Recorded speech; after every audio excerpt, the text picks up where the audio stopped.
those on the Royal Commission can kind of pick and choose who's on the equivalent of the jury. I mean that law jury, not the Jewish jury.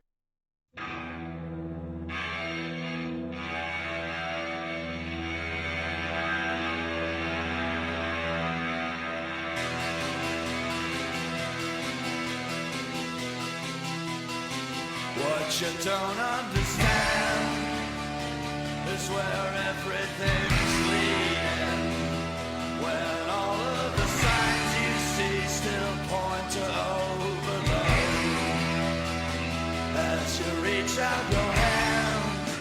You know, we had manhunt notice in 2014, but in high school we were making jokes about that because it was the Sydney siege that happened back then was comparatively when we were 16, 15, whatever, Major League Gaming memes, MLG memes, all that kind of thing.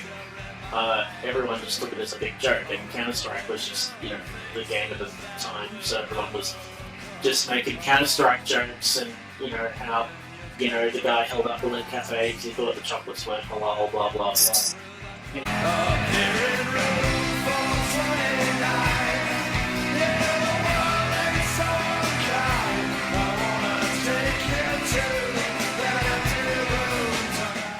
Hello and welcome to the Contemplation Deck. I am your host, the Stern Golem. With me today, I have two friends. One, my usual co-host, Fish and Jish, Hello. And another friend called who's got a new account. I've been restacking a bit. He's a real life friend. He lives in Australia. He only came here recently 2 years ago.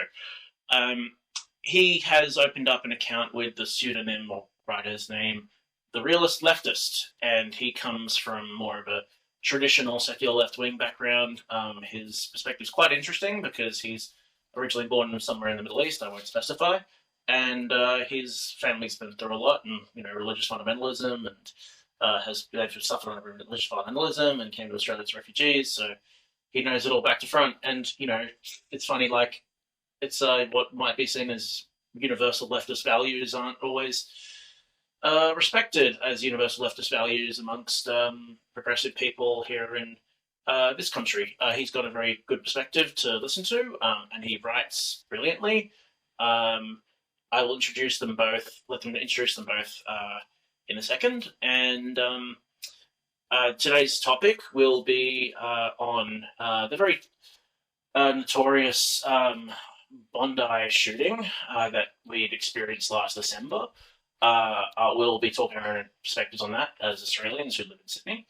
And we will also be talking about the very topical altercation between police and Palestine protesters last Monday night in response to the visit from the President of Israel, Isaac Herzog, and all the contention surrounding that. So I'll first pass to Fish and Jish, and just state his piece on the matter, and then I'll let my friend Mr. Realist Leftists, or who we'll be calling Mr. Realist for this recording, introduce himself and his work.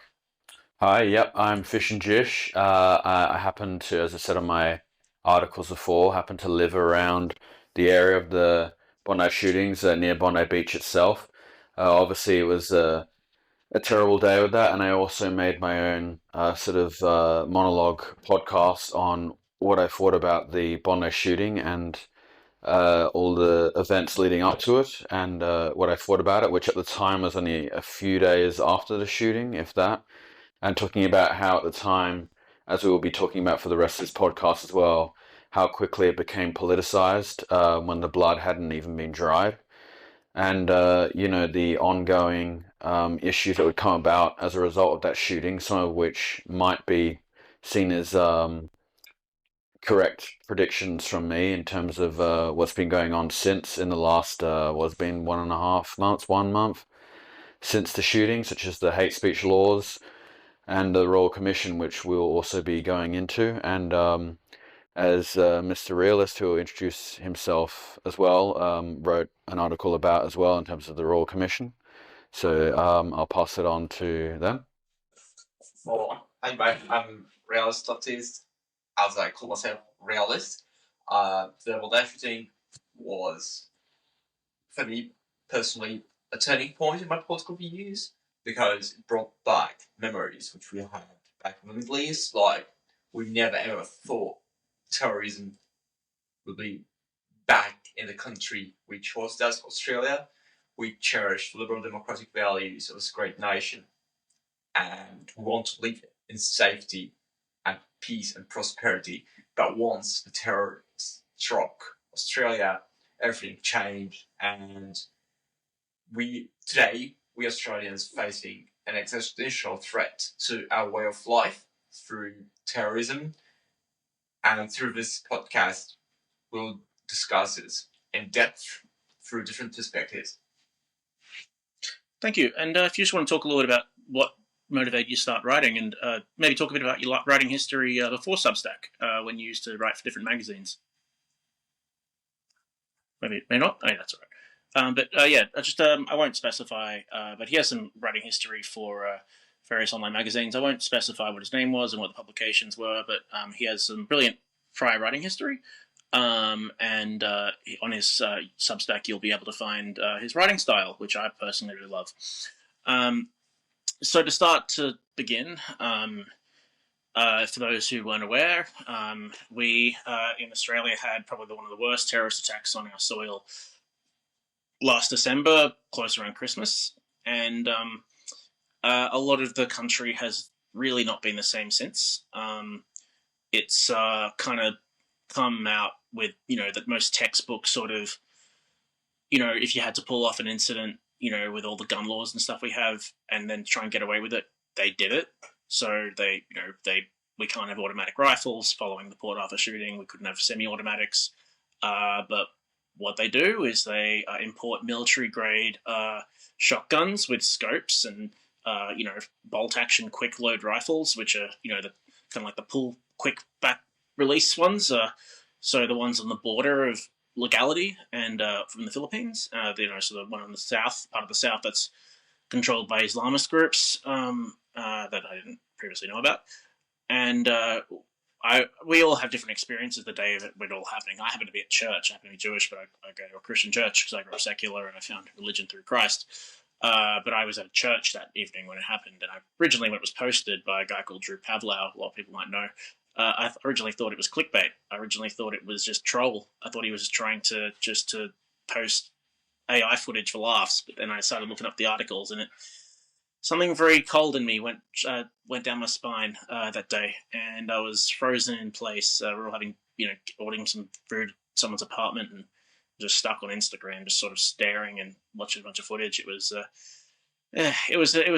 very, and I just actually on friends to see if they're okay, my uncle, that kind of thing. It was a hard time. I didn't know anyone directly who died, but got some close friends who were invited to the event who were sick on the day, who pretty much their life was spared by them having a migraine, which is insane.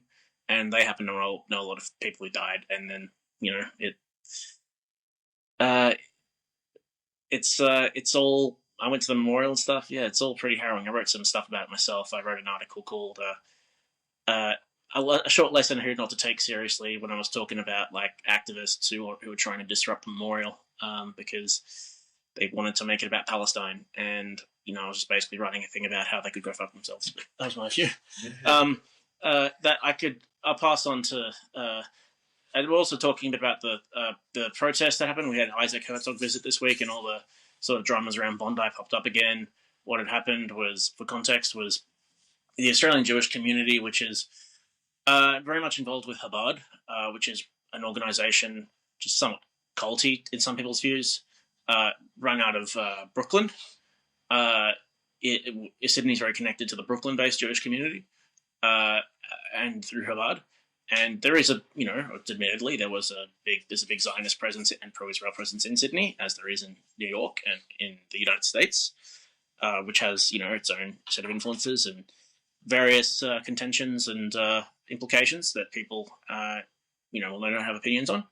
And when President Herzog was scheduled to visit 4 days last week, the Palestine Brigade people who'd also been behind organising the Harbour Bridge March, famous Harbour Bridge March, which over 100,000 people attended, made it very clear that to everyone that they didn't want to just stay put. And when the police told them, or in their town hall station, you have a barricade that you can stay in, that you can legally gather, you can't march beyond this.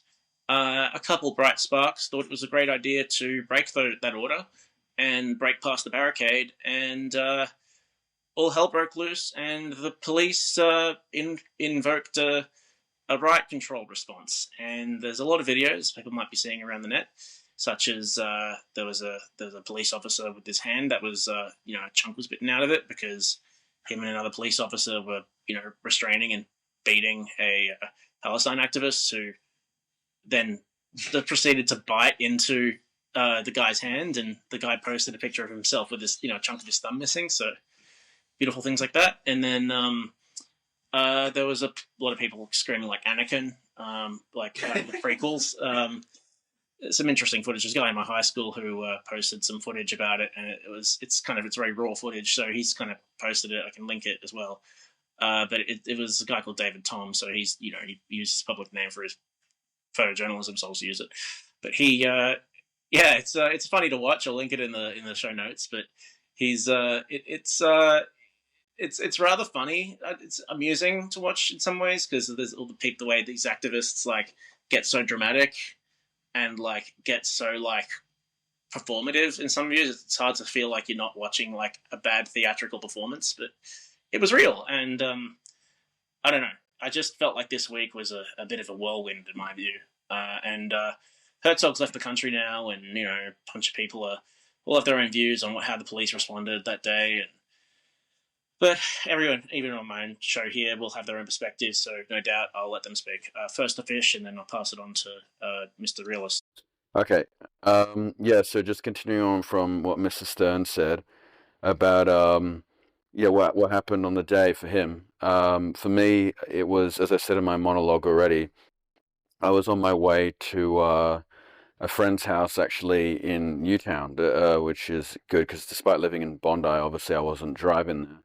And someone just phones me and says, hey, hey, are you okay? Like, and I'm like, what do you mean? What's happened? And they said there's something happened in Bondi, and I pretty much asked them, like what sort of thing in Bondi? Apparently they didn't know. Like it was just some sort of vague knowledge, but this was within like the first hour, so who knows? I think I stopped the car though eventually to look up what was going on and saw how serious the situation was that had developed. And I called my parents, who obviously live nearby as well. And I said, "Are they okay?" They had no idea about it, and I explained it to them. It was probably a good thing as well, somewhat fortunate because I did actually go swimming on that day. Bondi is my local. I don't go so often these days, but I still go a fair bit, and especially in the past. But yeah, this time I was on another beach nearby, so thank God for that. But as for the other police situation, I admit I didn't look up the entire details of the protest compared to some others. So I'll take Mr. Stern's point of view on the protests and face value, because also from my own experience in these protests, there are always like a handful of idiots trying to cause trouble and make the situation go worse. That being said, whether it was just a few idiots doing that or, even if the crowd did go riotous, the police should have better training and have a better look than to have literally by that point protesters on the ground, in this case near where the light rail tracks were, basically George Floyding him and punching him in the head, like three policemen on top of them. It's just really not a good look in the slightest.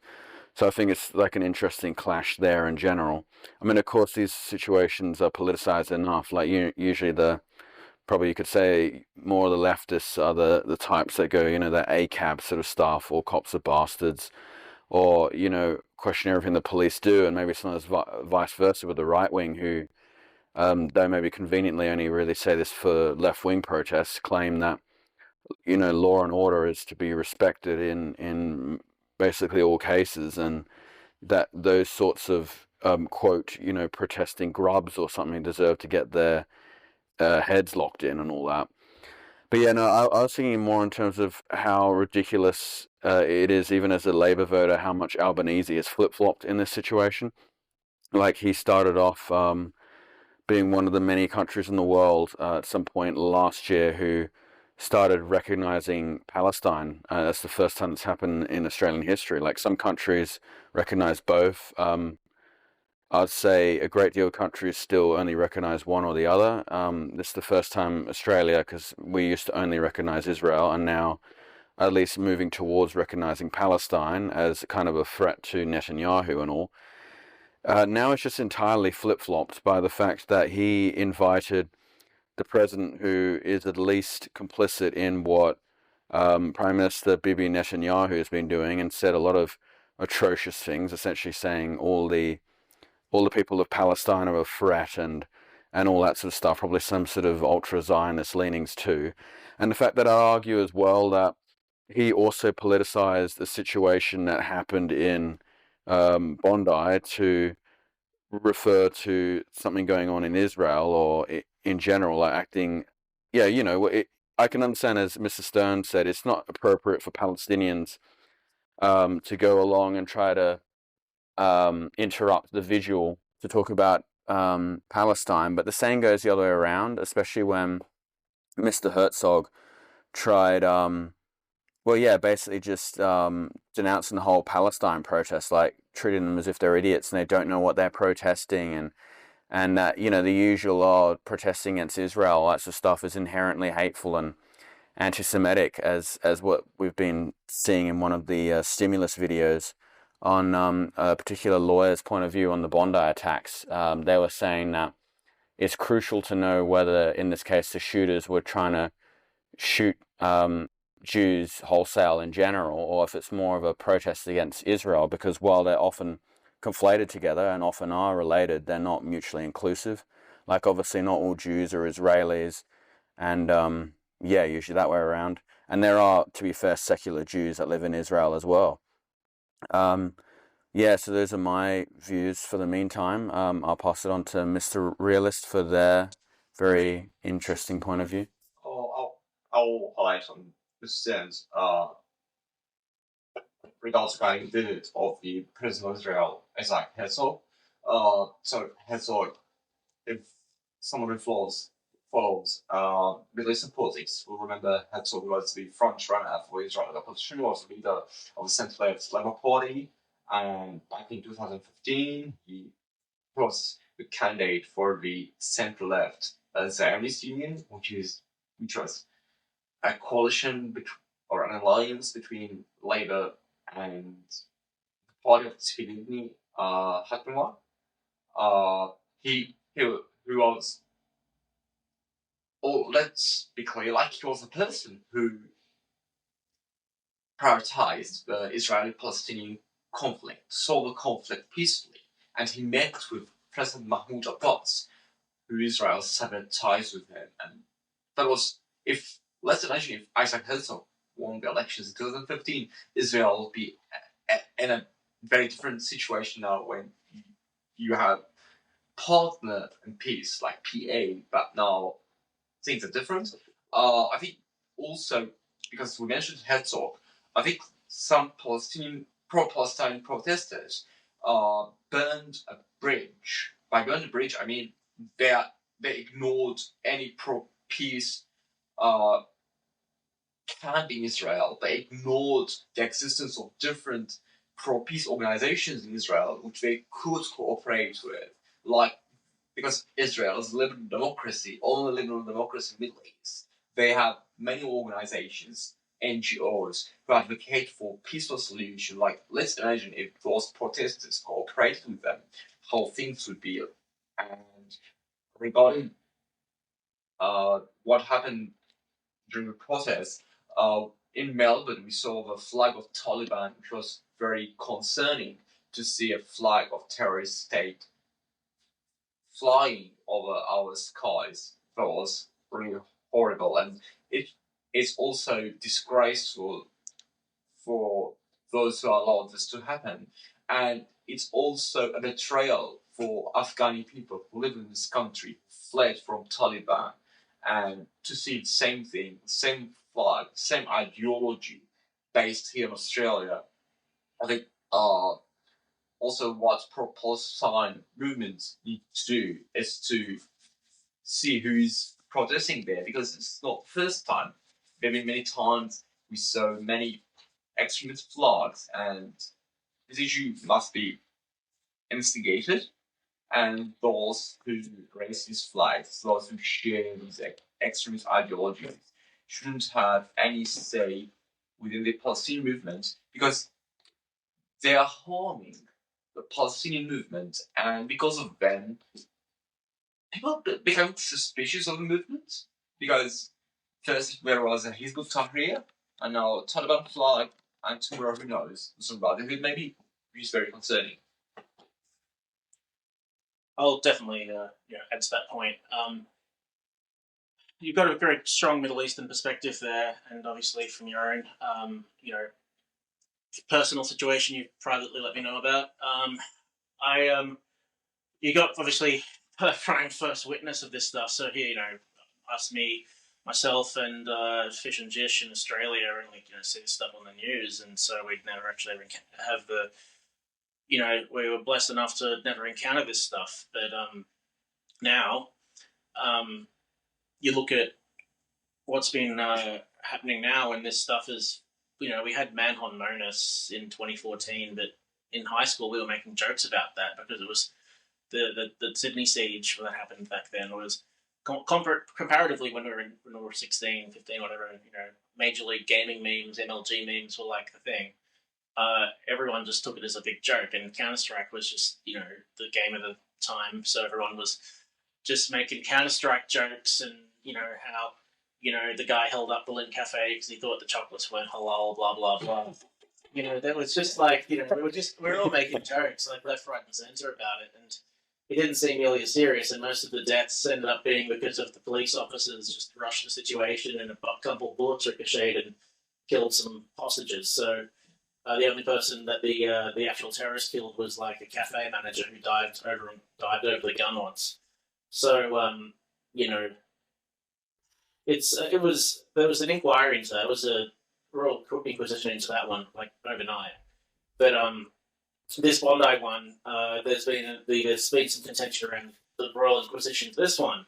The Royal Inquisition, for overseas viewers, it's kind of like the highest level of the government inquiry. So we have levels. So we have local inquiries, like councils and state investigations, and there's maybe like a review within an apartment.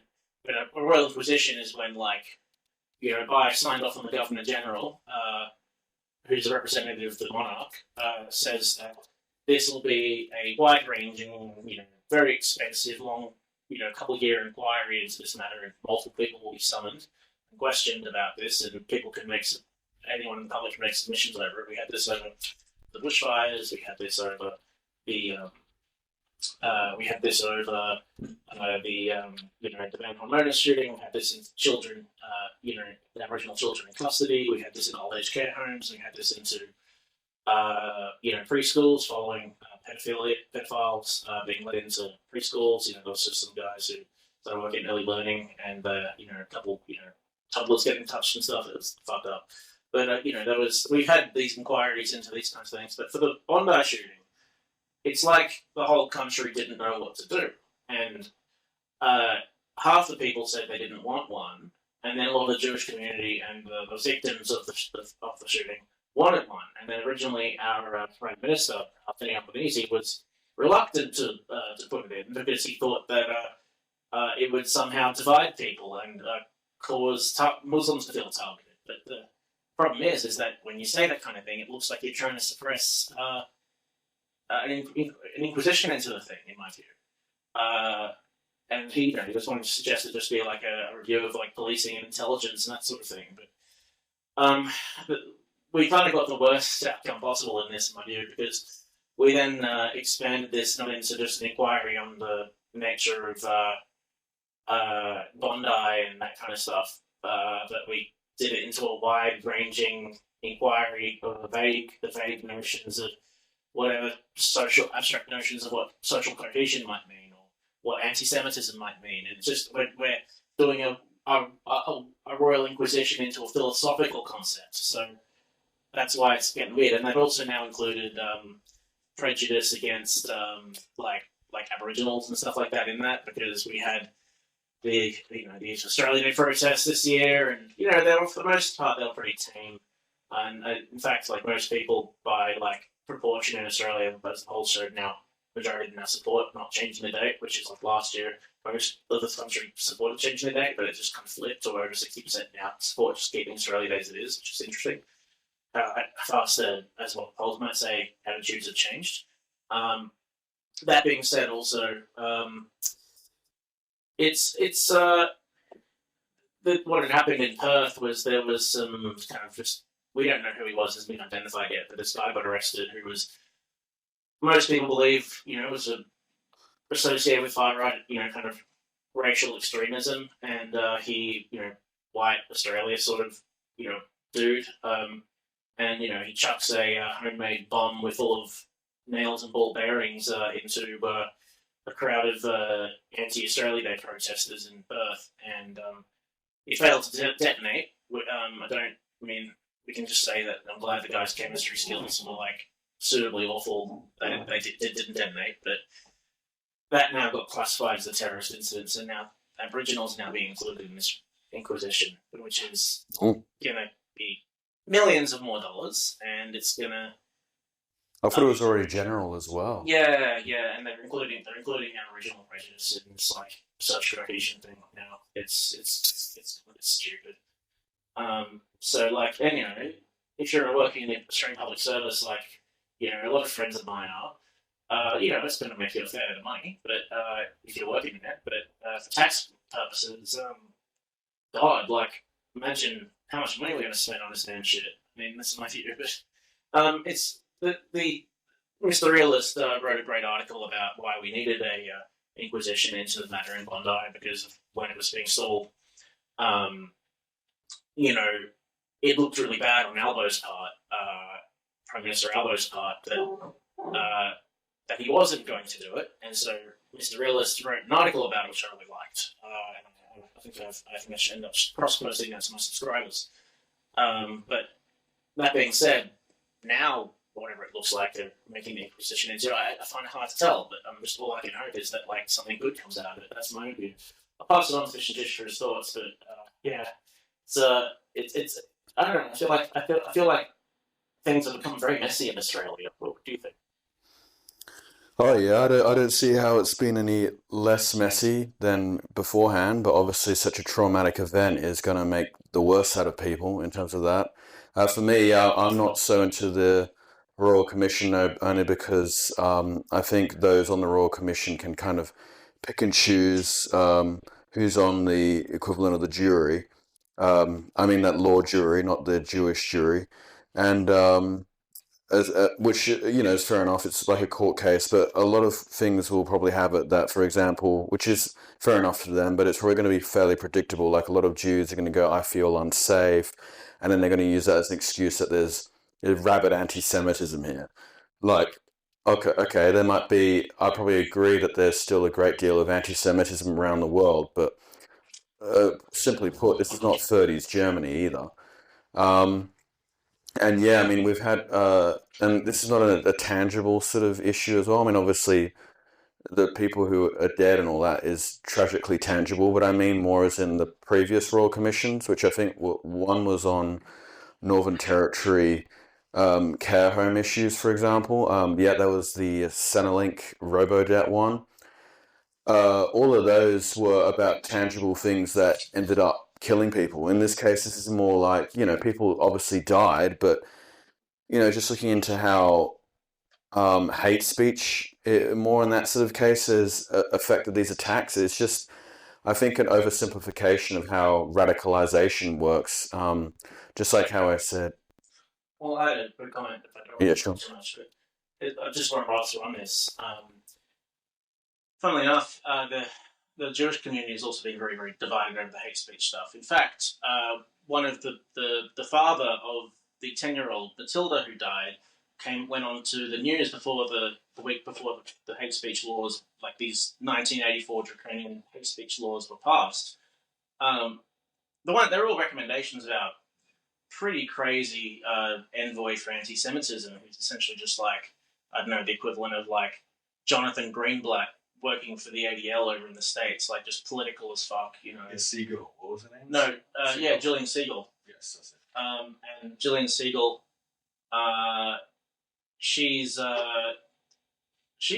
I don't know. I just feel like she's the kind of person who says the only way we can have control is through 1984, which is pretty much like, you know, we got to occupy what Orwell described as the few cubic centimeters that you own inside your own skull.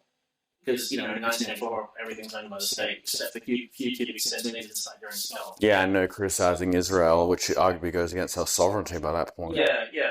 And it's, I don't know, there's been a lot. I've been familiar with, like, fringe right-wing circles for a while. I don't, like, believe what they say. But, you know, I'm friendly with people who are former white nationalists, so like people who've left white nationalism, so people like Walt Bismarck is a former.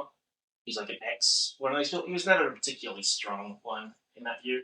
He made stupid racist Disney parodies, which are really funny, but he was never like a overly hateful person. And as a Jewish person myself, I could ever, even when he was singing the most anti-Semitic Disney parodies of Snow White, I thought they were really funny. I didn't think they were particularly offensive. There was other people in those circles I just thought were a bit on the nose, but for the most part, people like Bismarck weren't. I can vouch weren't particularly bad people in my view, just comparably because I just thought they were jokers. And you know, there was something missing from the discourse of, you know, the comedy space at that time. He was making videos, which, you know, I found really fun at the time. But that being said, like these hate speech laws, even my uncle, I mean, he's more public about it himself, but I got an uncle who's written about him. I won't mention his name right now, but you can find it if you've written articles. But he ran even for the One Nation in Bondi, around Bondi, which was really kind of funny.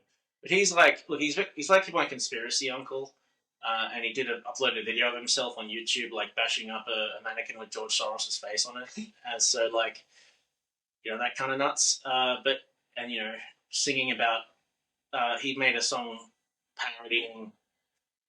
I don't know what it was. A lot of the anti-mask stuff and a lot of like the toilet paper stuff. He filmed himself on the toilet, hoarding toilet paper in a video.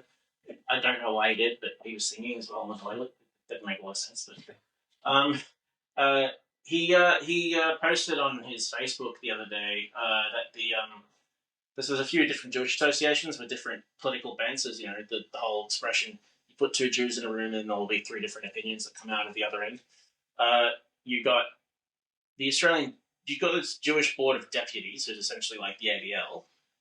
Then you have the Australian Jewish Association, which is kind of like a softer version, but is still more pro-Israel. Then you have the JCA, which is the Jewish Council of Australia, which is anti-Israel. When President Herzog arrived, the media, like the SBS and stuff, tended to interview the JCA, who were anti-Herzog. And so they would like say, oh, us Jews don't want him to come here. And it's like, well, yeah, but like, a lot of the other Jews invited him, so you should have been interviewed them too. Which is a bit like, yeah, great on you, good on you, SBS and ABC, but be that as it may, the AGA and the JBD have their own issues because the JBD is like, you know, almost as bad as Siegel. They just say, yes, censor everything, like in the sense that don't take things as a joke, just take them at literal face value. And it's like, I'm sorry, you don't represent me. You make me like want to think like more people will want to become Nazis if you say that kind of shit because it proves their conspiracy theories about Jews controlling everything. I don't think it's right, but I just think like if you're going to be saying censor everything, well then people have these conspiracy theories that the Jewish people control everything will be validated, and then more people become Nazis that way. I'm sorry, like that's not how you solve these issues. And in my view, my uncle, he occasionally, you know, broken clock twice a day sort of situation. He just posts this stuff, and he's like, he has a bit of a habit of going into like community meetings and just asking like very challenging and very kind of rambling sort of questions in the Q&A at the end. But good on him. Like I think he wants to go into this Australian Jewish Association thing, discussing the hate speech laws, and he wants to tear him a new one. You know, he sent me a quote the other day about, you know, free speech being something that, you know, last thing that we need and blah blah blah and 1776 freedom kind of vibes. But it was good. It was occasionally he can do something that's quite defensible. But that I was cutting that. Yeah, no, fair enough. Yeah, that as well. All the speech stuff, but also even with the tangible issues in the Royal Commissions, they didn't necessarily end up being able to enforce anything because apparently they don't have the right or the jurisdiction to enforce anything. Now, I get Mr. Realist's point though that the Royal Commission helps to make these situations transparent overall, which is key for democracy. But if there's no enforcement or no change, and in this case, no real tangible agenda because it's just all about speech and subjective stuff, then it's like it seems more like a veil, if anything else.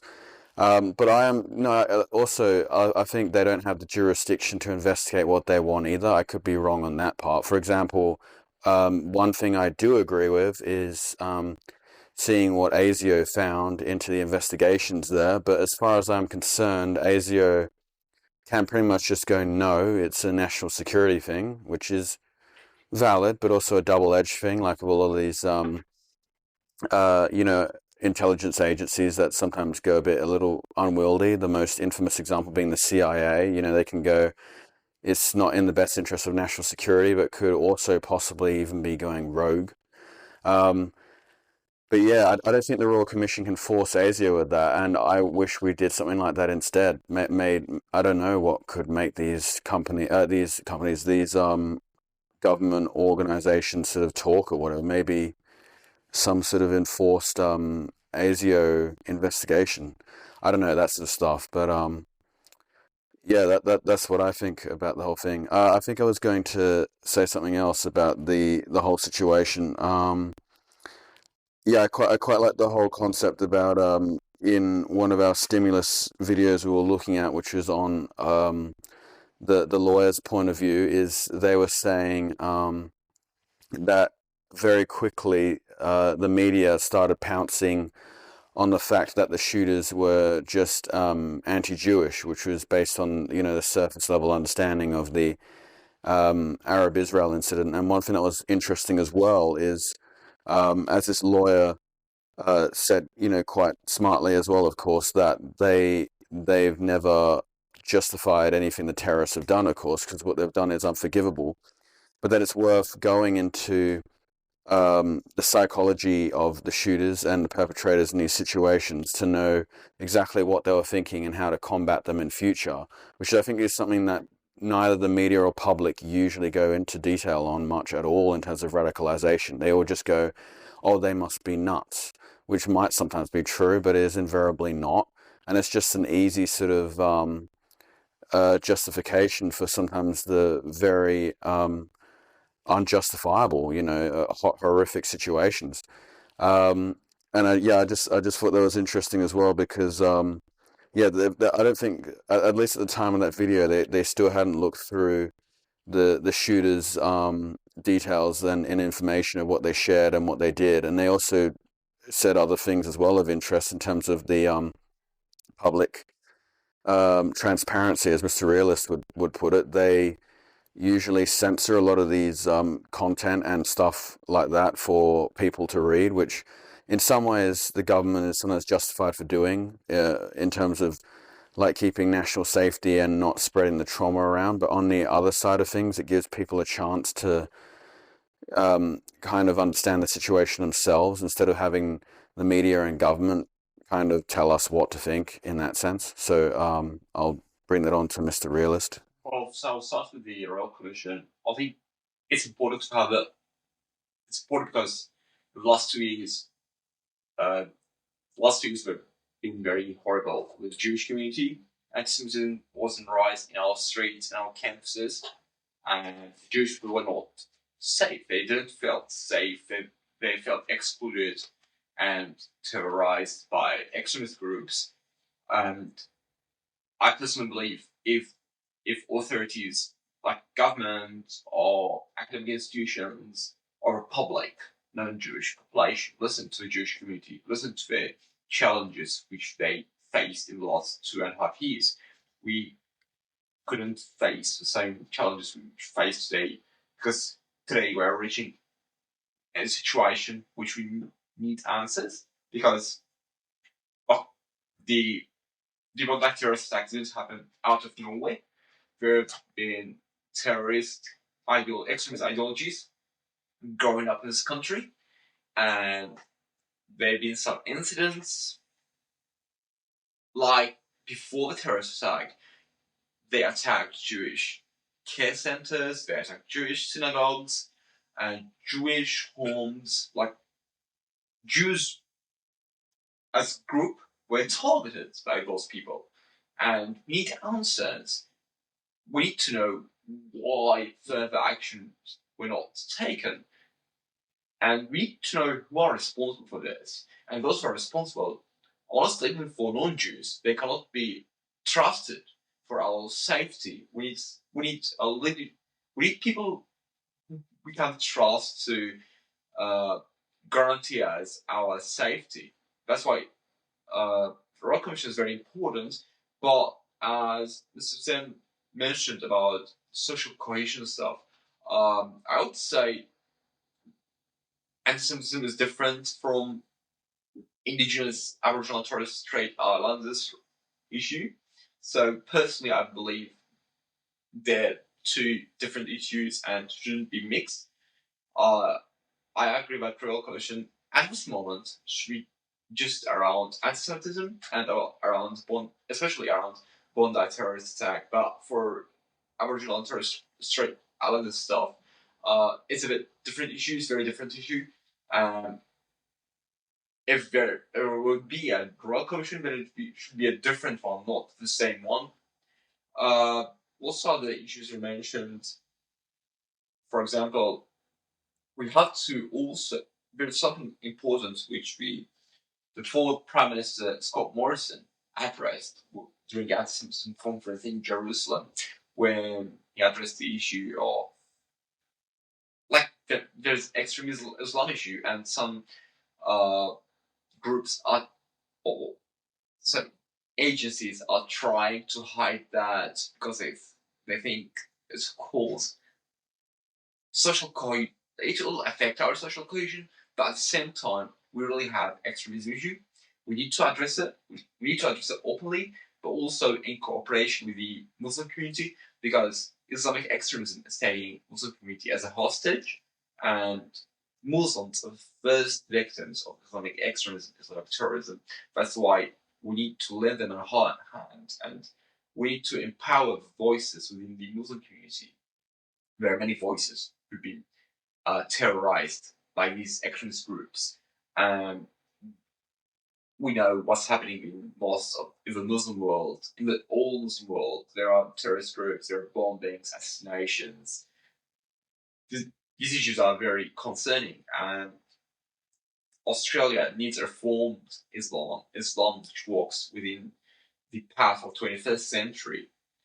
And it's important to address this issue openly. And also, anyone who criticizes Islamic extremism shouldn't be labeled as Islamophobe, because Islam is religion.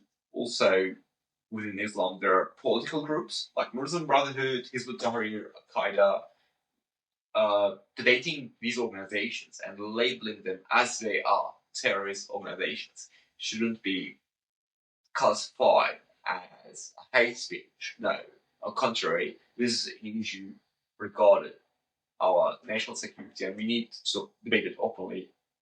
And we need, as liberal democratic society, to empower voices which debate them. Other issues also were other issues within this podcast also have been debated, like our Jewish community. I think the Jewish community suffered a lot in the last 2.5 years, and also, yes, in every community there are different voices. It's normal, it's democratic, and the majority of Jewish community didn't feel safe, or Jews being targeted. Jews really been targeted in the past 2.5 years for being just Jews, and I believe the the Royal Commission should also listen to their concerns, to the concerns of the Jew community, to individual Jews, and take them seriously to not repeat another Bondi attack. Like, we don't need another 15 people to be killed by terrorist groups to take terrorism seriously. Yeah, going with Mr. Realist's point, actually, I thought it was interesting that they said about I understand obviously the Indigenous issue is something different, but I think wasn't the Royal Commission on overall like radicalisation and hate speech? Yeah, it is. It's a thorny topic too, because the thing is about hate speech laws or hate peach laws. Joke being that I bought nectarines for people to eat, not peaches. But sorry, I had to let them read it. But I get that.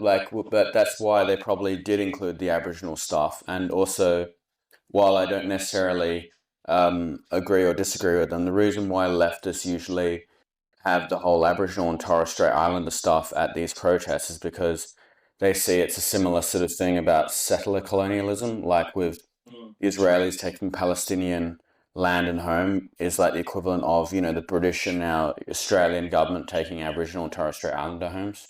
Yeah. But yeah, as Mr. Stone was saying. Well, what I was going to say was, what I was going to say about this whole issue was, with regards to, it's funny, I shouldn't try and be turning this to like an absurd sort of comparison here, but it takes me back a bit to this TikTok page called Auntie C. Yeah.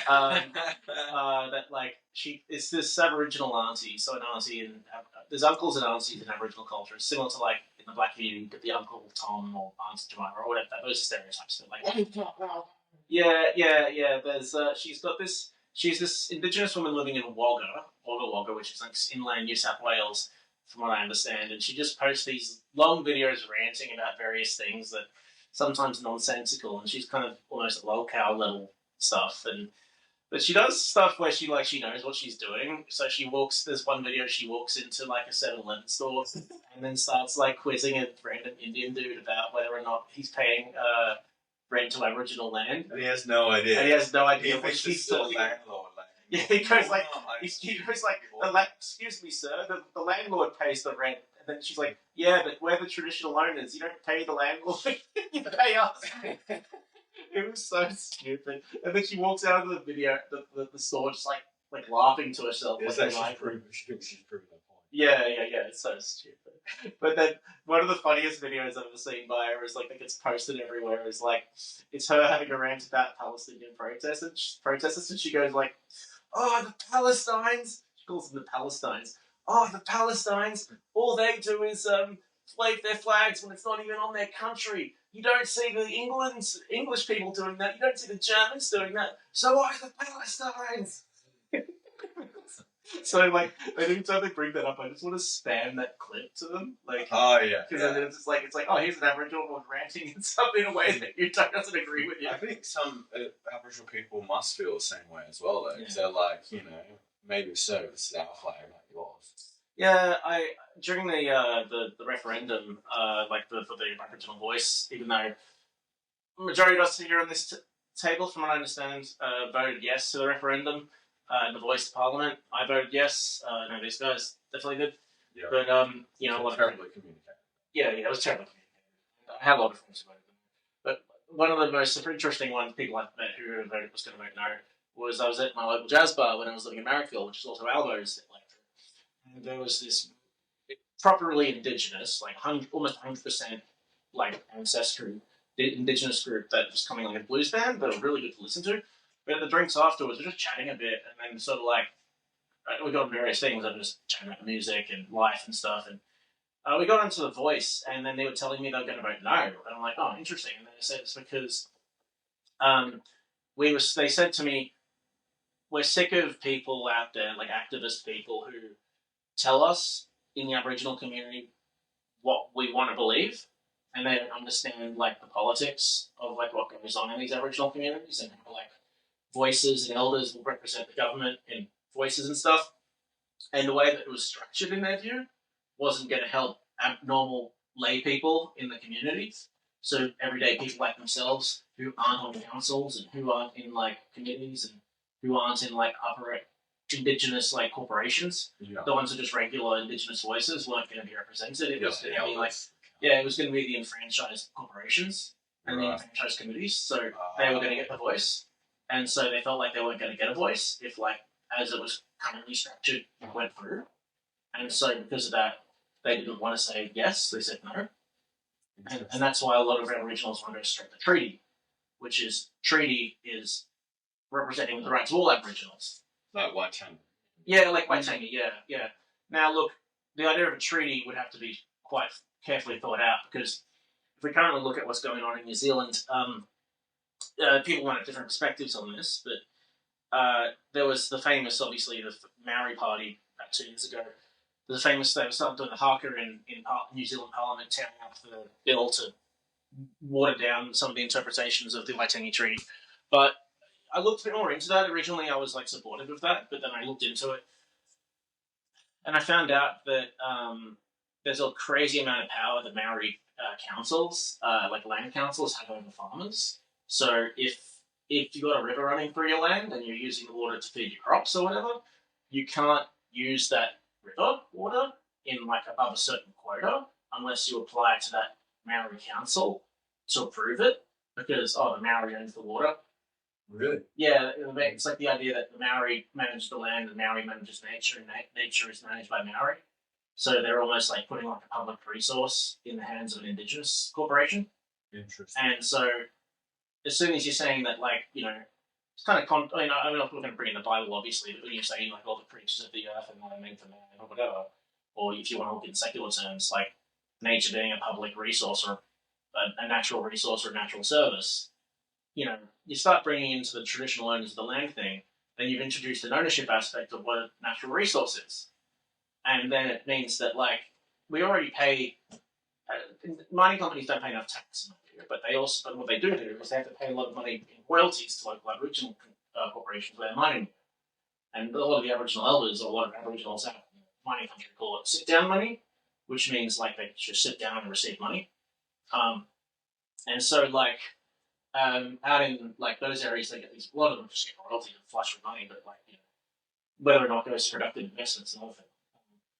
Whether it gets pissed up the wall on pokies or grog is another question because there's not a lot of investment in this. They just give them money and they don't build a swimming pool, they don't build a new school. Sometimes they do, but sometimes they don't. But so it's like kind of like left to like what do you do with that? And my view is like you going to the national park now is to go through an Aboriginal corporation, or you going fishing on the weekend has to go through an Aboriginal corporation. Like, yeah, that would be insane. Yeah, that would be insane. And obviously, you don't want that kind of thing happening. There's like I think around 60% or something. I saw some crazy statistic where it's like above half the national park land in this and like state forest stuff in Australia is classified native title. And if it's native title, it means like I think that means that there's normal citizens, Aboriginals get rights in those native title areas that native citizens don't. So but it depends on what they're doing. So if you can't hunt in national parks, but you can hunt in national parks under certain conditions. Well, there's two ways you can hunt in national parks. One, if there's a campaign for culling wild feral animals, which the government has permitted, and you have a licensed hunter with a licensed weapon, and it's for a set period, like a set season, and then once you've done that, it's done. And secondly, if you're an Aboriginal hunting using traditional methods, so like fishing nets and spears and nulla nullas. Nulla nullas are like clubs or maces which they use, but it's a lot of this time. I don't know. I just feel like there's a certain amount of land that's given to native title and that's like technically managed by the local land councils, but I am a bit worried if you do a treaty sort of thing like that, you wouldn't want to give like equivalent like the Maori Party, Australia, or an Aboriginal party, like essentially like extra rights over land that like citizens won't be able to enjoy. Yeah, I agree with that. I think it's yeah, I think it's interesting as well that you met the usual issue of money going to indigenous communities, and I'm sure, yeah, for various reasons it is mismanaged. But sometimes, like one thing I found interesting when I looked it up is some of the last Aboriginal people to have been contacted into the outside world in Australia, and well, I guess out here the world itself was as late as 1984. We have a group called the Pintupi 9 who are in the area of the Gibson Desert, and that got me into an article like about 10ish years ago about their equivalent of their remote community now for the Pintupi people. And to be fair, they said the issue was it's not that we get money, it's just that there's kind of nowhere to use that money here, especially with the youth, because the youth have nowhere to go in terms of education because they're in the middle of nowhere. It's too far off, I guess, for to go for university degrees, all that sort of stuff. And again, there's not enough people there anyway, with all the funding in the world, to really do youth programs to, um, show these kids, as a lot of youth programs are good at, show these kids the way they can go, things they can do in life. Get back with also their roots and their culture and all that, which is important as well because that gives you an identity, which is like I said before, I've been trying to find the sort of articles on that, but there's a link as well between knowing your identity and heritage and where you're going to go in your life, which is partly one of the reasons why, unfortunately, a lot of Indigenous people through generational trauma tend to spiral down so much. And yeah, talking of which, with that as well, and this is from an Indigenous guy who was writing about this, I think might have been one of the community elders here, was basically saying, therefore, these youths just don't do anything, and they, well, do um, drinking and drugs all the time. Because again, there's like, what do you do with that money if there's like nothing out there? And yeah, it's obviously an issue. Obviously, there are times when they really don't use it that well, and of course, it's government going in there going, oh, this is how you use it, goes against reconciliation as well and all that sort of historical stuff. And then they go, right, you're enforcing your sovereignty on us again.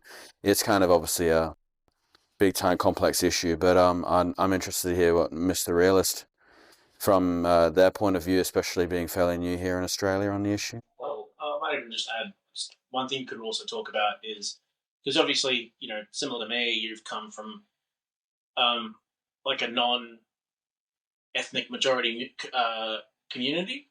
So what's interesting is you were born in a Middle Eastern country as an ethnic minority in that country, and so natively your parents came from another country but were fleeing persecution in that country that was under occupation by the Turks to another country which wasn't under occupation by the Turks. I won't specify which right now, but Except for Auburn. well, yeah, Auburn, that's in Sydney. But what I'm trying to say here is like it's interesting to think like a community like the Jewish community, or like a few other ethnic minority communities that have historically lived like like the Chinese in Southeast Asia lived as ethnic minorities for centuries in bigger countries. Their perspective is they're not native, but neither are they part of of the majority group that is the occupying force. So this middleman minority, if you want to call it that. What would be your perspective on those kinds of things, questions on like native rights and stuff like that? Before starting on native rights, I will talk about minority rights. Mm-hmm. Like, we live in a liberal democracy. Australia, as much as any Western country, is a liberal democracy, and thanks to liberal democracy, everyone is equal according to the law, and there's no any discrimination against you, and contrary, you have many protections because you're part of minority, you're part of persecuted minority, and that's one of the main privileges in the Western world, which most Westerners, especially those who, especially some people take it for granted. In other countries, like in non-Western countries, especially around the Middle East, things are radically different. For example, you are not entitled to many rights. You have to you are subjugated, or even I would say this because there's a term used for it. You're not a citizen, like you're a subject. Like because you're a subject, like they use the term subject literally. Because you're a subject, so you don't have basic rights. And also, when we get to anyone can Google now and see the corruption index, the basic freedoms, civil rights, civil liberties, human rights index, and they could see those countries, how they are far behind Western countries. So there is a systematic thing in these countries, and that's why the thing is from the system. The system is like the system is very bad there, and the laws are based on this system, which is not functional. Like even the state as we know it as an institution, is not that strong enough to impose the laws. So it's different, and also because we are secular in the West, in those countries, secularism doesn't have any existence. So it's all based on religious laws, and it's a legacy of the Ottoman Empire, which divided the populations into millets, like communities, religious communities. So each community have their own religious jurisdiction. So everything is like you as a human being, you are valued according to your religion you are born in. And as human beings, we don't choose religion. It's inherited through our parents, grandparents. So your status within the society is based on something you even didn't choose, your religion. Does that include if you change the religion? Changing religion is illegal, and in some countries... Oh, illegal? Illegal. Oh. Yeah, like there's apostasy laws, so it's illegal, and in some countries there's death penalty or stoning by death. So Apostasy. yeah, like no one could be openly atheist in both countries. Regarding the indigenous tribe, Good to interrupt you, but if the majority religion in the Ottoman Empire was a particular denomination of Islam, if you were a Christian minority or a Druze minority or whatever, Yazidi Jewish, if you converted to Islam, would you get more rights? Yes, that's why some people converted to Islam. Mm-hmm. Yeah, like conversion was a pathway to achieve privilege, to be part of a privileged class. But it's structured like many countries today, they still leave legacy of the Ottoman Empire. But if it's illegal, I'm guessing they converted under wraps. Like, it's easy to someone to convert from minority religion to major religion, but from major religion to minority is impossible. Oh, that were yeah. Yeah, you could do it in secret, wouldn't you? I mean, it was interesting too. It's also just this is a bit more just a nitpick of my part, but with regards to minority religions, or the term that is used in sociology and academia between privilege and oppression and versus historically I've used the words enfranchisement and disenfranchisement because I think about these things in more material historical terms as opposed to I guess like an ideological framework of like understanding inequality because what they'll do within academia is they'll try and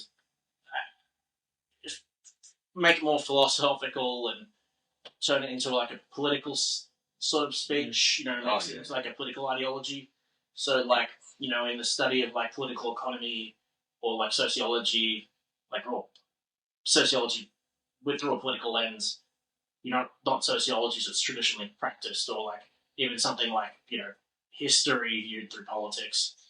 Oh, definitely. People use the term privilege and oppression, and they'll rather than use something like this group was enfranchised. So as what Mr. Realist was saying was, if you if you converted to Islam under the Ottoman Empire, you'd be granted into a privileged class or a privileged position. But you could also, I mean, this is more of a nitpick. I'm just fussing over like words here. We're essentially agreeing on the same thing. But what I'm trying to say is, like, if you were enfranchised, if you were disenfranchised, you didn't have material rights within the economy and in the political system that others did.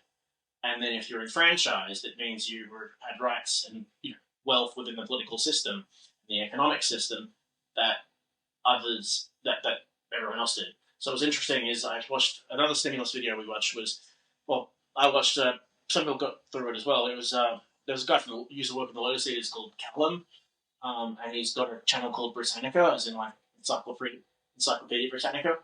But he goes to various dangerous countries and goes with personalities who visit dangerous countries like Lord Miles. And he went to Syria recently. And when he went to Syria, he one of the really interesting things I saw was that he got to was that where the previous Alawites who ran the previous Ba'athist system under Syria, so the ones run under Assad, the way that the Ba'athist system was carved up, because it was meant to be like socialist inspired, but had this nationalistic sort of very military leaning like political system, was that the Arabic majority, like Arabic ethnic majority, were enfranchised in the economy. So they got the majority of like managerial and like asset owning positions. But the Alawites, they had just a political system. So he visits some Alawite villages and they're just poor as shit. They're in peasant condition. So the cities that Bashar al-Assad traditionally came from and stuff, the towns, they look like something out of Fallout. Like there's literally just like goats inside pens that are made out of scrap wood. It's interesting. Even though they controlled the country. Yeah. Even though they controlled the country, their own towns are like poor as shit. Mm. And so once they didn't have the political system anymore, like all the Alawites now refuse to talk to anyone who's Arabic. And that's why they have the low-level insurgents still going on since the end of the Civil War. Yeah, like there's been persecution of Alawites now, and the Alawites, in this tourism video, because the driver in this tourism video was Arabic, he was having to talk to one of the local Syrians, and also like the British YouTuber who made it, Callum, who made it. Because the driver, the taxi driver, the tour driver was Arabic speaking. He refused to speak to this one particular guy in this Alawite village. Refused to speak to them, and sort of had the local Syrian woman had to negotiate, and then he only agreed to do it in a small location far away from the guy who was driving, because he was worried that they might hear him say something, which might incite something that happens. So a lot of these Alawites are they don't have the system anymore because Assad's not vouching for them, so they don't exactly have many assets to hold. They're living in little poor fishing villages now, so I wonder how much time they have left. That's my own view. Yeah. I would say there's also legacy of the Ottoman Empire and other empires within the region, which they didn't equalize the system within all communities. Because otherwise they're always minority. They've been always treated as second-class citizens. That's why it's the legacy of the previous systems. And not just otherwise, I would say Druze also, they face the same discrimination, and Assyrians, but also within Islam, it's not just Muslims, but also minority denominations in Islam, Alawites, Ismailites. So they're treated as second-class citizens, and they don't have much rights. Also, because we also talk about West and academia, so I want to touch on this point. When we blame everything in the West on Western imperialism, but this time, the imperial force is not Western, which controlled the Islamic world. Like very caliphate, the Islamic caliphate, and different Islamic empires. So they subjugated those minorities into discrimination. They subjugate them into misery. And I wonder why no one in the Western world talks about the Alawites, Druze, what happened to them, like their status now, why they are treated very badly in Syria. This is very concerning. Also, I'm odd about the indigenous population of Australia, Aboriginal and Torres Strait Islanders. Like, I would say the following, like, I'm supportive of their rights because I understand how they live, their socioeconomic situation, and I believe if the voice referendum succeeded, we could have many answers to challenges they face because at the end of the day, it's an advisory body run by indigenous population. They don't understand their own challenges.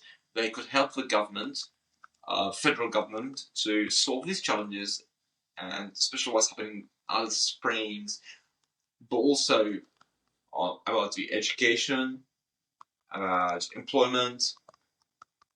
Throughout Australia, like, we could solve all these issues. Unfortunately, the referendum didn't pass, and I would agree with you guys. The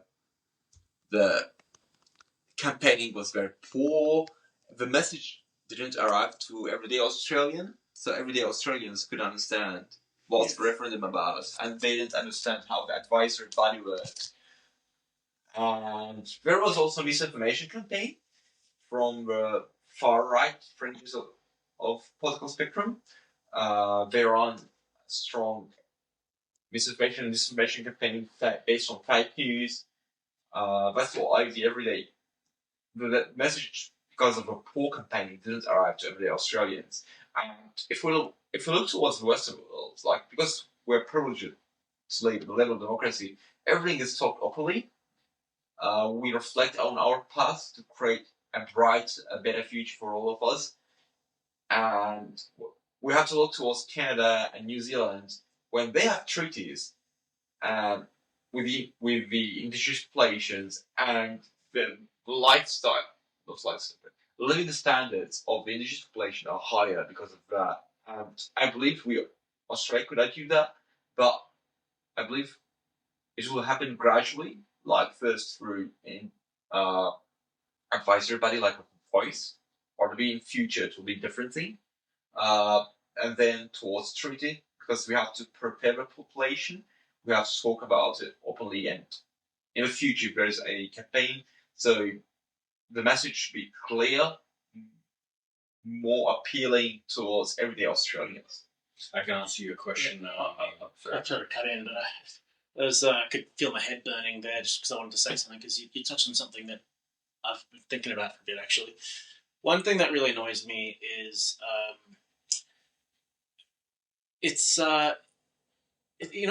I was thinking about it, and then just my mind just kind of like found a way to just suppress the thought. It's that happens, when you're just fired up, and then it's something you've been thinking about for ages at the back of your head that just comes out. My mind has a way of self-regulating itself so I don't explode. But one of the things that really, really, really annoys me about this is I'll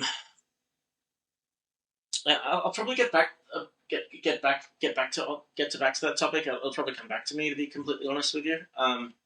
But let me guess, it's about the minorities in the Middle East. No, it's no, that's all right. No, you're correct.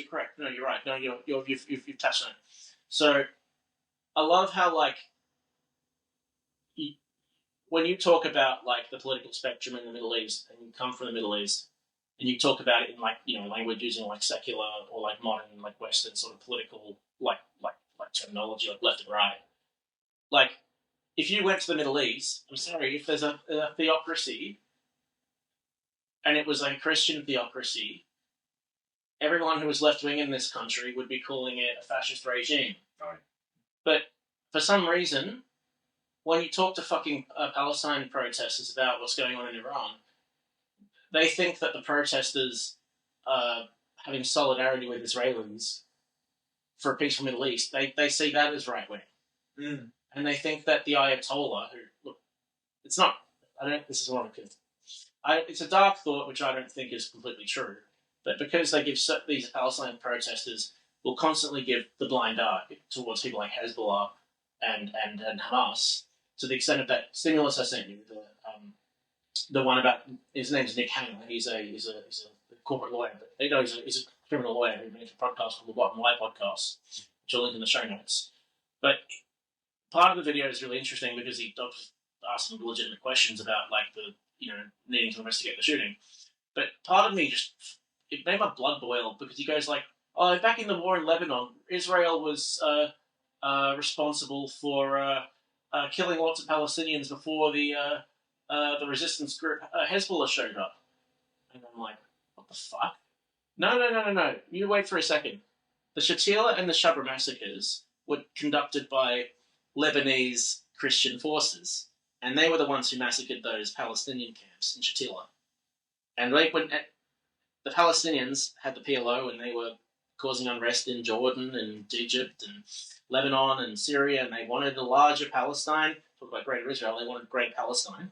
And they were causing trouble in Lebanon, and the Lebanese Christian forces, who are also connected to Phalangism, mind you, they call themselves Phalangists, they were the ones who massacred them, but they blamed Israel for it because Israel was the one running the camps. Oh, for people that don't know Phalangism either, it's like actually a Spanish brand. Yeah, it was Franco's fascism. Clerical Spanish fascism, yes.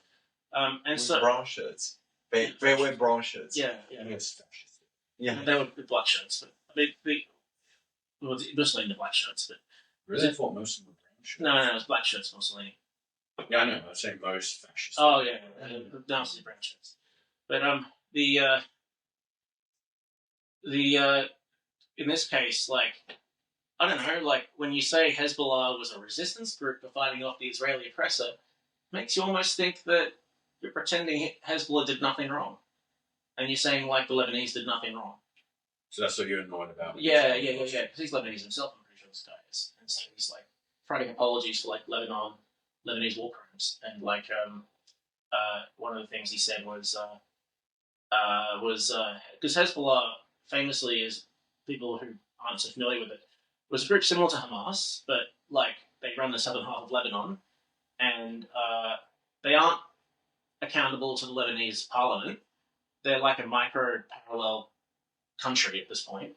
And Israel's killed a lot of them. There's exploding pages through Mossad did 2 years ago, but they run the southern half of the country, and when the UN was brokering a peace deal between Israel and Lebanon after the Lebanese civil war spilled into a full-on war with Israel and Lebanon, because the Israelis invaded and occupied Beirut to try and stem the chaos, so to speak. Similar to how India invaded Pakistan during the Pakistani civil war between Bangladesh and Pakistan to try and stem the flow, like stem the chaos. Yeah. Outside intervention. When they were brokering a deal between Israel and Lebanon, the rest of Lebanon gave up their weapons. And so, and then they demilitarized, Israel had agreed to demilitarize the north and stuff, demilitarize certain areas. But then the south, the Hezbollah, refused to do what the rest of Lebanon was doing. Instead of the PLO, right? Yeah. They refused to give up their weapons. Yeah. In an official UN peace brokerage deal. And so when this guy was like, oh yeah, the Israelis were the ones who were responsible for Shabra and Shatila or whatever, he didn't say those ones, but those were the ones, the big ones where Palestinians had killed him. It's the equivalent of Serbian nationalists and stuff going, oh yeah, those Bosnians that were massacred, that was the UN's fault because they were the ones who let us shoot them. Right, or even going, like they usually do anyway, blaming NATO for the damage, even though they kind of caused the near Srebrenica 2.0 in Kosovo. Yeah, Srebrenica, Kosovo. These things were done ultimately by the people who pulled the triggers. If you're the ones pulling the trigger, you have a choice not to pull the trigger. ultimately someone's life is between your live rifle and your finger. Your live rifle, their body, your finger. If you don't choose to pull that finger and you turn the safety on and disload your gun, and they live, they've lived. You can't just say that the person that permitted you to do the shooting is responsible. Because you're the one ultimately pulling the trigger. In my view. Sure. I guess the biggest thing I was finding really annoying was that with these stupid perverse alliances that happen in the West between extreme left-wing groups, not centre left-wing, but like extreme left-wing groups like Greens and Socialist Alternative Alliance, whatever, and like this Islamic far right. I'm sorry, but we have to put it straightly. The Islamic fundamentalists, religious fundamentalism is a far right thing. Yeah, absolutely. It doesn't matter if it's Buddhist, Christian, Jewish, or whatever.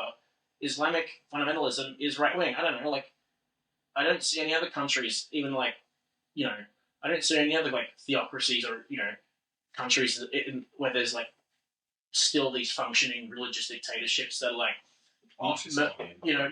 just murdering queer people, murdering children, murdering ethnic minorities, murdering women.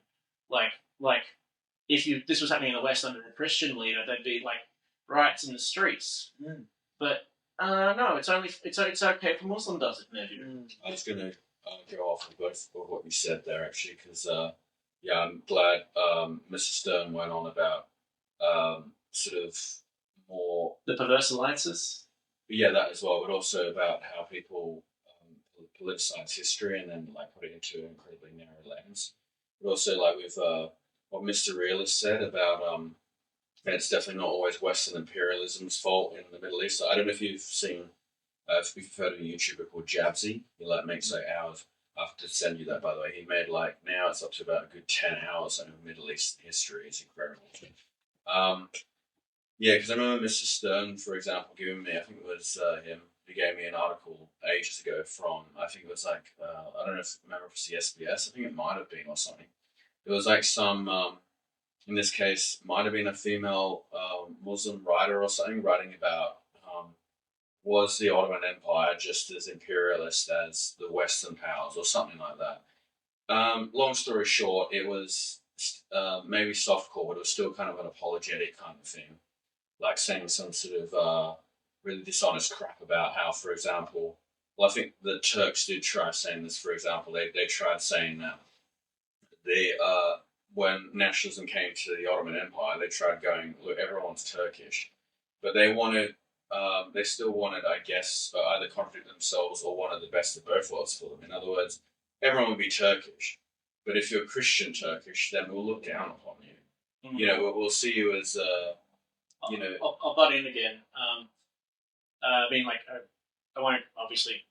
I'll just talk about the history here. Like, if you look at, it's funnily enough, the way if you just study the history of someone like Ataturk, we have memorials to Ataturk over in Sydney Hyde Park and over in Canberra, because Ataturk said famously that the Australian New Zealand soldiers fought with honour and courage, and he was quite kind to the people who died in Gallipoli after they died and after they lost. And people see him as a great democratic modernizer of Turkey.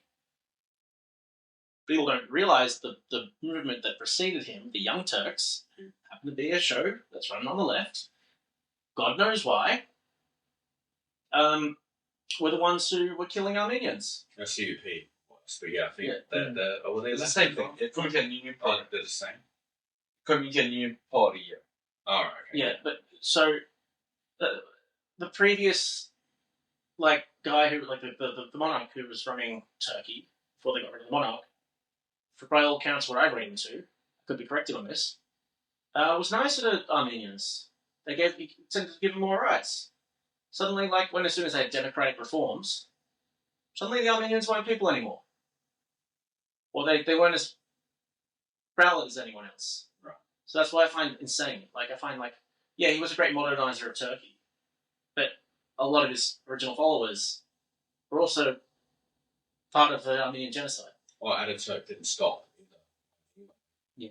It's, Well, he was responsible for, both the Greeks and the Turks were responsible for the forced population exchanges between the two, and the Assyrians, I think he's still continuing on with the Armenian massacres, and the Assyrians were terrified, rightfully so, when even way into 1937, when Hatay province, which is that little nick in northwestern Syria, was given to the Turks in 1937. Um, the the Assyrians that there immediately fled because they were like, no, we're not going back into bloody Turkey. But yeah, saying on that as well. Yeah, I don't know. Is this woman was just trying to do the same sort of thing, like going, oh no, modern Turkey said everyone was Turkish, all that sort of stuff. So therefore, Turkish imperialism was benign, which is ridiculous. But with those weird alliances, I think it's because, again, as what Mr. Stern said, especially when in my history studies, there are particular types of historical ways of thinking. One called Marxist history, which is exactly as it sounds. Basically, I'd argue simplifying all of history between a group of class struggles. But the problem with that is that even if it's broadly equivalent, it doesn't mean that it's the main factor, or even and it just oversimplifies things. Like the whole point is, for example, all empires fall because of a class struggle. It's always the rulers versus the ruled. But that can't always be versus, because there's plenty of times that's how atrocities happen in history, that a lot of the people being controlled enact these massacres, like well, the Holocaust, and in this case, the Armenian genocide probably wouldn't have been possible if, a large amount of, in this case, the Turkish majority weren't involved. I'll add to that. When my grandparents were still alive, my grandparents who, like on my dad's side, who survived the Holocaust, my grandma once said that under the, from what she remembers in her family, the Habsburgs were so much better to the Jews than any time in history. Like Habsburgs, there was a major amount of Jewish enfranchisement during the Habsburg era, and even someone like Ludwig von Mises, who was a German Jew, an Austrian Jew, who was one of the big founders or big figures in the Austrian School of Economics, which is a libertarian sort of school of thought, which is Mises school. Mises. Well, no, the Austrian school is like Friedrich von Hayek, von der Werk, I thought that was Mises. Yeah, Mises, yeah. But Mises apparently married into the Austrian royal family. Like, apparently, if I'm not heard, but there was Jews marrying into the Austrian royal family because they didn't see, the Austro-Hungarian Empire didn't see subjects along these kinds of racial lines. They just saw, like, productive classes and stuff like that.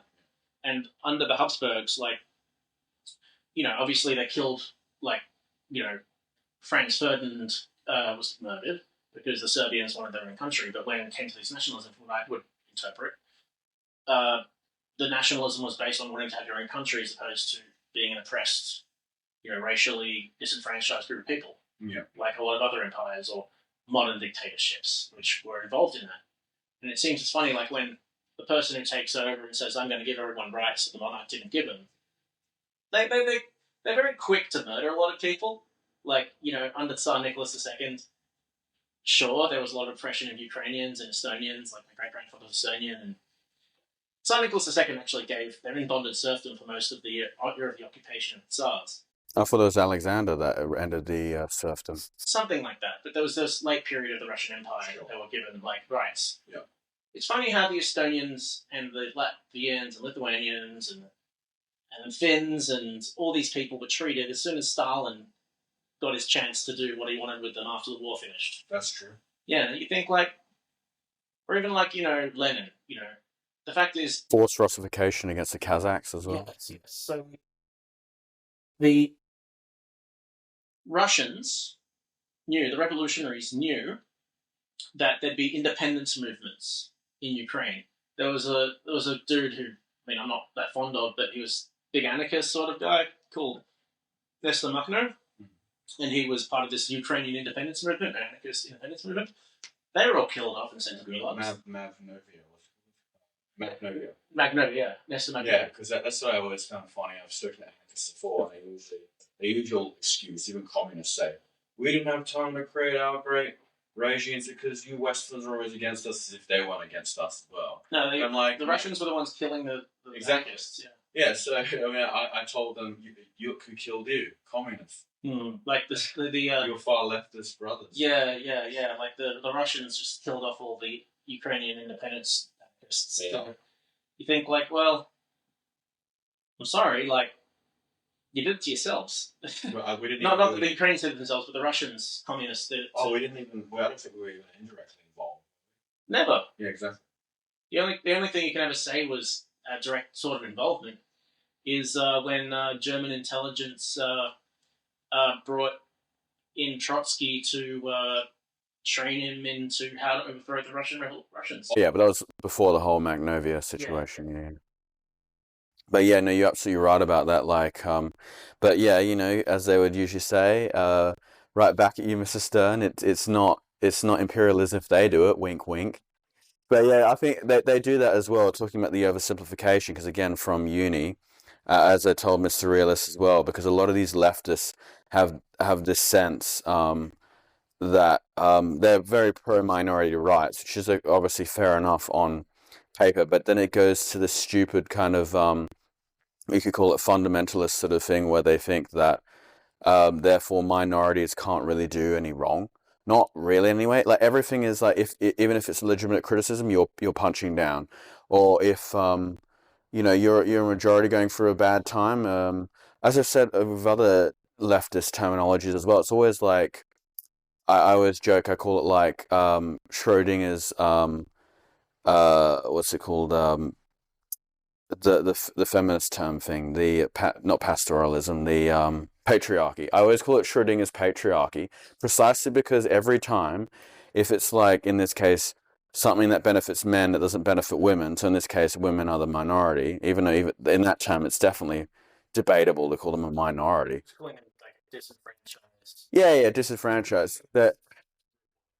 Yeah. So I always call it Schrodinger's patriarchy, because if the men did well in a situation and women didn't, they go, well, look, it's patriarchy there, and that might be more obvious. But when it didn't benefit the men, apparently there was also patriarchy.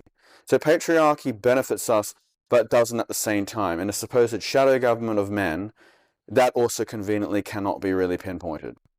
It's the exact same thing with the minority stuff.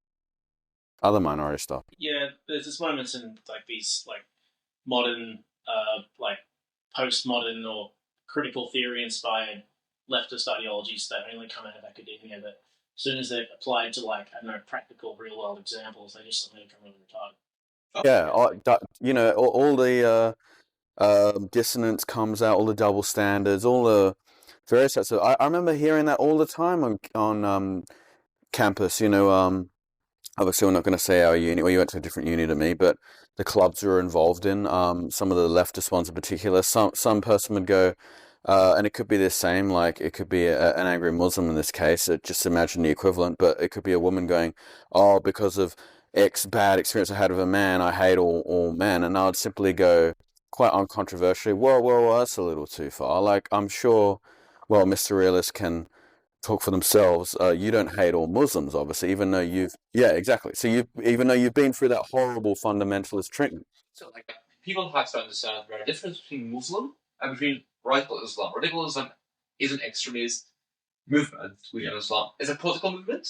It's more political, while Islam is just religion, like Christianity, Judaism, Buddhism, Hinduism. So it's very, very different. And people who accuse you of being Islamophobe when you criticize terrorist groups are responsible for the growing of those radical Islamist movements or political groups, because they try to suppress the discussion. And that's not good, because in the Western world, the left grew up as a freedom of speech movement, and today there are radical fringes of left-wing groups are silencing everyone who criticize political Islam or radical Islam, because they're mixing between Islam as religion, Muslims as followers of faith, and between political Islam, which is very different. Do you want to talk a little bit about like your experience at Newtown train station the other day? You're talking to this like socialist alternative person, and he's like, and he was like, you told me, he's like, what's the issue you want to fight? You call yourself a left wing person. What's your biggest issue Australia has to face? I told them, I'll live under the Islamic State of Iraq and Syria. Did you say you're a minority? So I told them I didn't give, because also when you tell them you're a minority, you'll think, oh, you're Islamophobe, blah, blah, blah. So I just told, Even if you say you're a minority? yeah, I've been accused many times of that. But also, when you talk about, I talk about my living experience, and he aggressively told me, I cannot talk with you anymore. He didn't want to listen to me, which is very aggressive. And I get it. They want to be nice to those extremists, but at the same time, they're empowering extremism. Extremism is growing in this country because there are people who enable them, who suppress anyone who criticize terrorism and the different labels, Islamophobe, threatening our social cohesion. We don't want social cohesion with terrorism. We criticize terrorism, saying Muslim Brotherhood is a terrorist organization, or Hezbollah Tahrir is a terrorist organization. Isn't controversial? It's reality. Many people here on the far left won't understand that Muslim Brotherhood is banned in many Muslim countries. Or Hezbollah Tahrir, those groups are banned in many Muslim countries because they're terrorists, while here people defend them under different pretexts. Oh yeah, that lawyer dude. I mean, again, I read Stimulus because it's great, information mining, because it gives you the insight into how some of these guys think.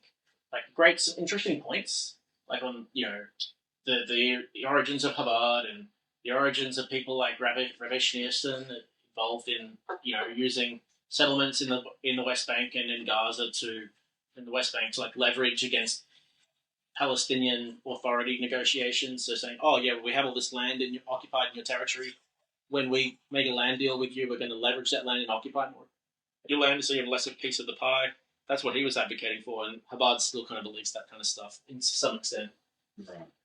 And look, there was one of the people who were murdered at Bondi, who some people or friends of mine know, who quite like. There's a guy called Rabbi Schlanger. Yeah. Now, I'm not, again, as he said in the video, and I'm saying now, his death was among the victims, and it was a massive atrocity that had happened. And this does not justify what happened to him, but it's intriguing nonetheless. Some of the revelations about his political background, because in the people in the Jewish community I know who knew him, just knew him as a nice rabbi. But if you look into him, he was tweeting Amalek after every after pro-Palestine thing on Twitter. It's literally a Nazi going commenting Shoah. Yeah. Amalek meaning the reference to the Torah where they said, kill the children and the women in retaliation for being invaded.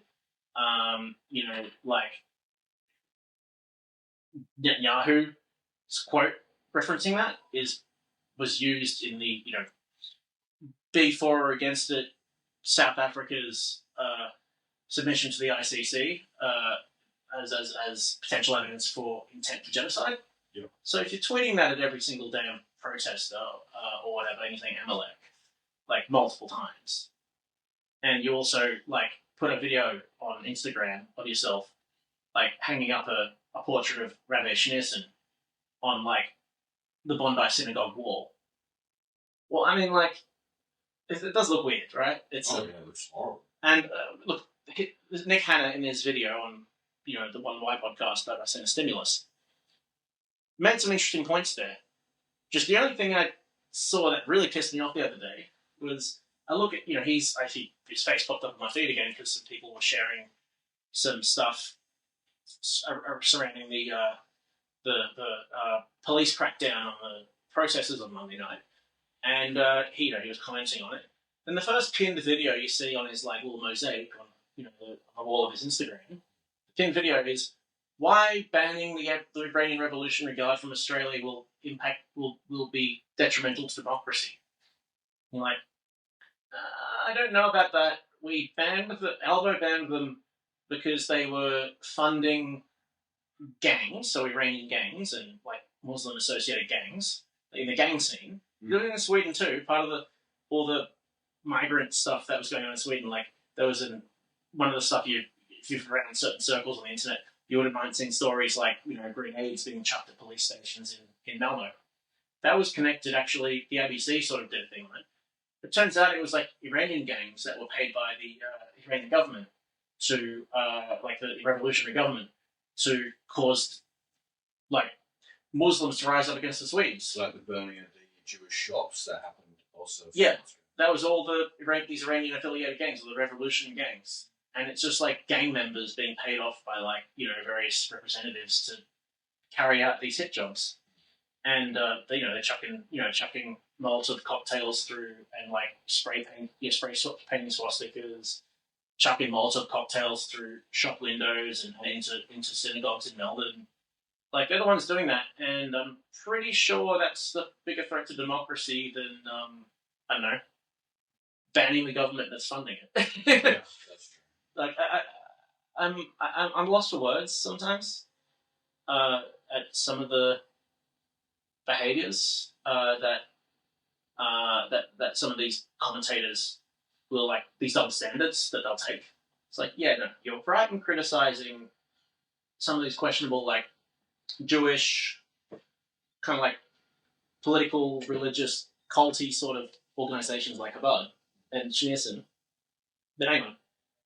If a group that's ostensibly on your side, which, I mean, I don't know why you're taking their side, it makes it look more sus, but if you're defending them for the stuff you're criticising, it doesn't really lend to your credibility.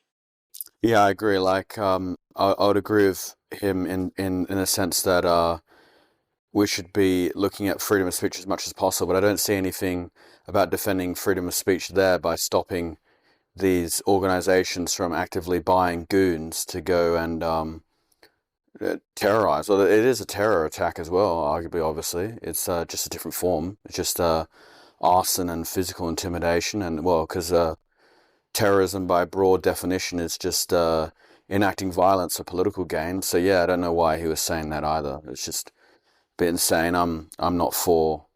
I'm for the government. I meant cracking down on those Iranian groups. Yeah.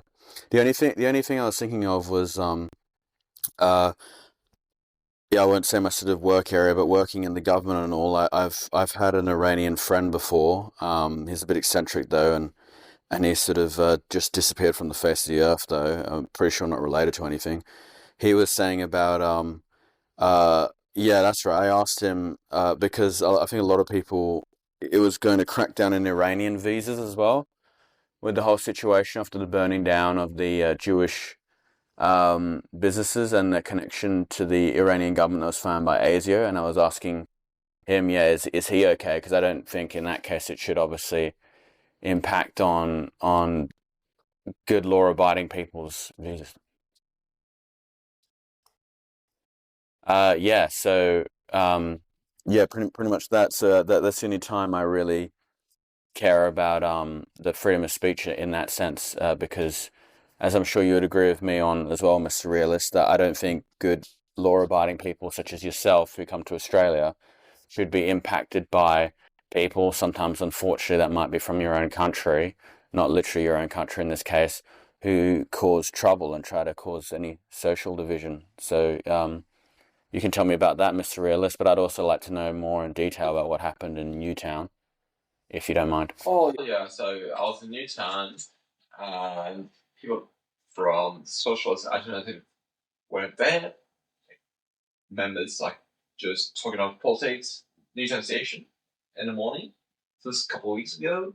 And yeah, one of them started to ask me a couple of questions like what politicized you, what made you interested in politics and stuff. Like I started to tell them about, like, we talk about the economy, like how there's wealth inequality and why we need a fair taxing system which corporations pay for fair share, but then shift towards I would say recent events like Bondi Terrorist attack and the threat from extreme Islam. So I told that person that what concerns me today is extreme Islam.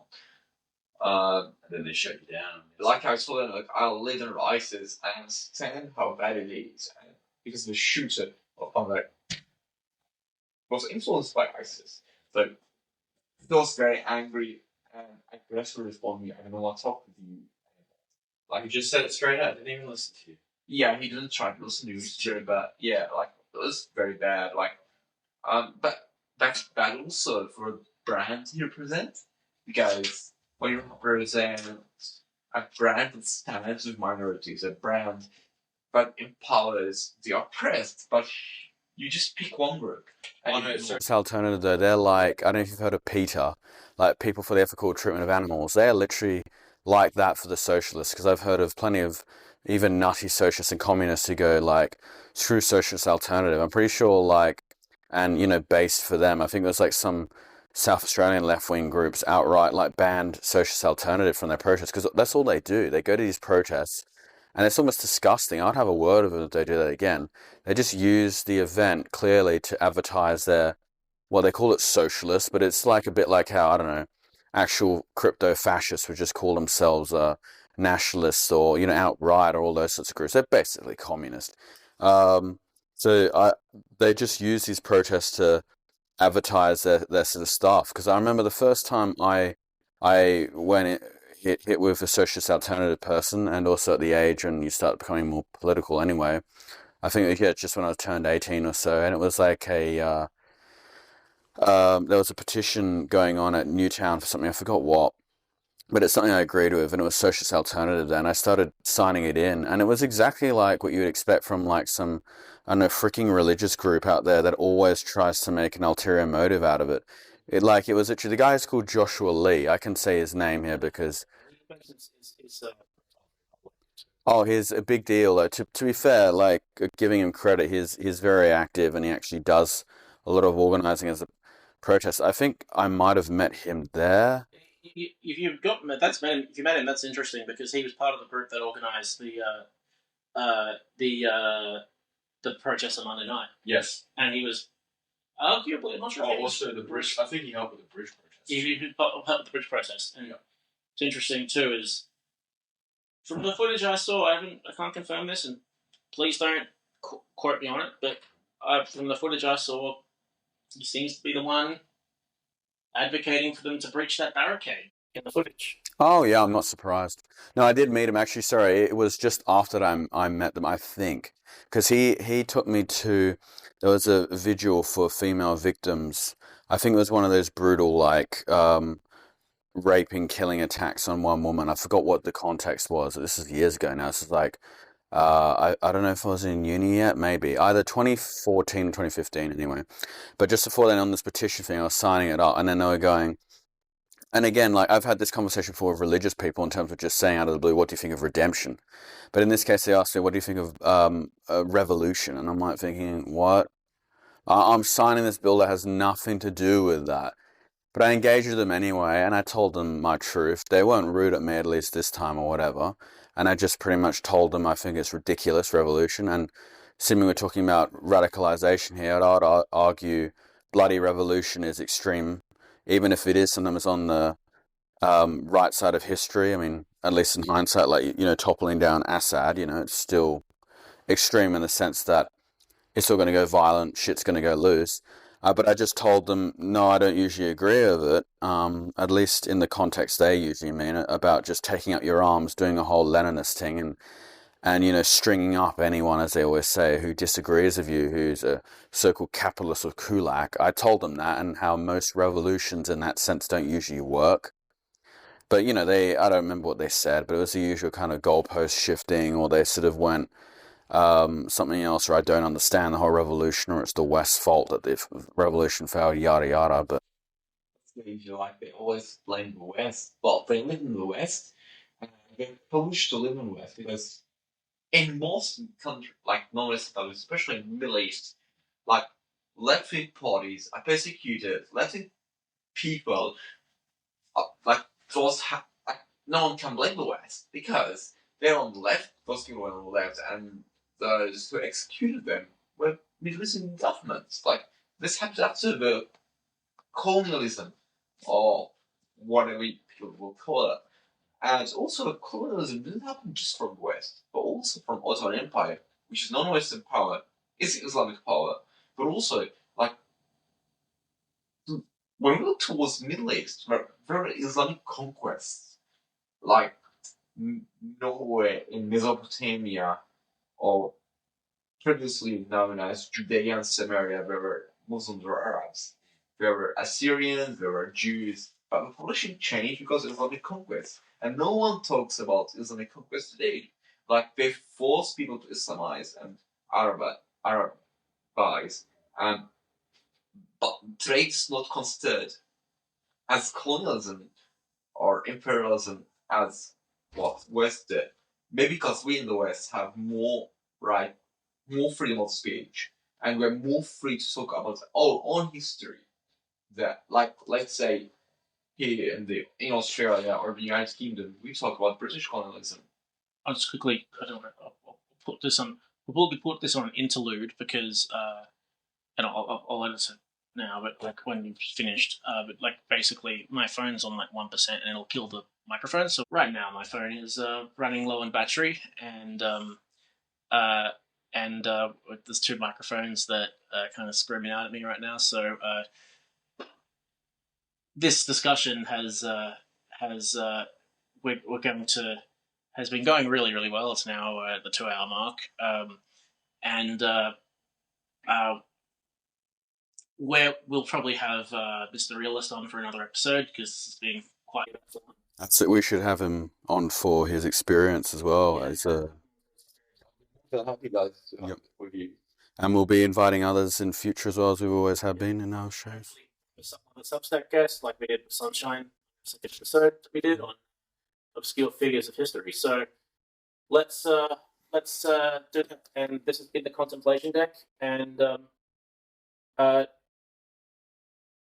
all discretionary thoughts are yours, and even if you only have them for 5 seconds. Thanks very much. You tune in next time, guys. See you guys. There